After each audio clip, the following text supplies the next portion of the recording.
shoes are probably one of the most important parts of our everyday lives. It has become so normal to wear shoes that people treat walking barefoot as some kind of exotic therapy session for their feet. Paul, take your shoes off. Paul, it's summer. Let the rocks massage your soles, Paul. No, seriously, walk on this wood debris and don't cry. Splinters are healthy, Paul. I'm not paying for acupuncture when you can have one for free. Most shoes are not worn alone. Wait, Nike didn't sponsor this video. There. Usually they come with some kind of fastening, of which the most popular is lacing. Shoelaces have been worn for a while now. The first evidence of shoelaces dates to 2000 BC, when the Greeks wore rawhide lacing. However, the use of shoelaces as we know them today did not take off until the late 19th century. Shoes were fastened with buttons and buckles before modern laces were invented.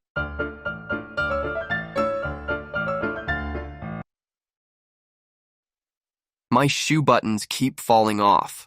Oh, if only there was a way to secure these shoes to my feet. I can't think of any better alternatives than fastening them with these buttons. I guess I'll just have to take this thread and sew the buttons to my shoe again. I wish there was a thread for tying your shoes. A shoelace's two ends are joined by a thin plastic or metal tube called an aglet, which also provides support while the lace is being threaded through the shoe to prevent fraying or falling apart. Now that I've familiarized you with everything, we can start learning how to tie shoelaces. Here's what I found on Wikipedia. When a shoelace is secured with a knot, the lace is crimped or squashed.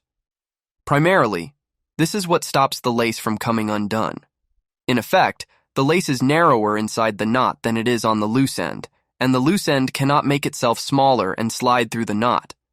Generally, a flat tubular lace will stay tied more easily than a round lace with a core because the flat lace can be more crimped within the knot. Most laces, however, are round and have a core of cotton yarn, especially boot laces. For these to stay tied securely, the core on the inside of the lace must be soft and compressible. A secondary factor in laces coming undone is the knot itself slipping. This is due to a lack of friction. Cotton laces have a rough surface and will make a more reliable knot compared to polyester. In addition, lace can be smooth or have a coarse surface, which will also affect performance. Although some girls have told me that the only two factors affecting performance are length and longevity. Shoelaces are typically tied off at the top of the shoe using a simple bow knot.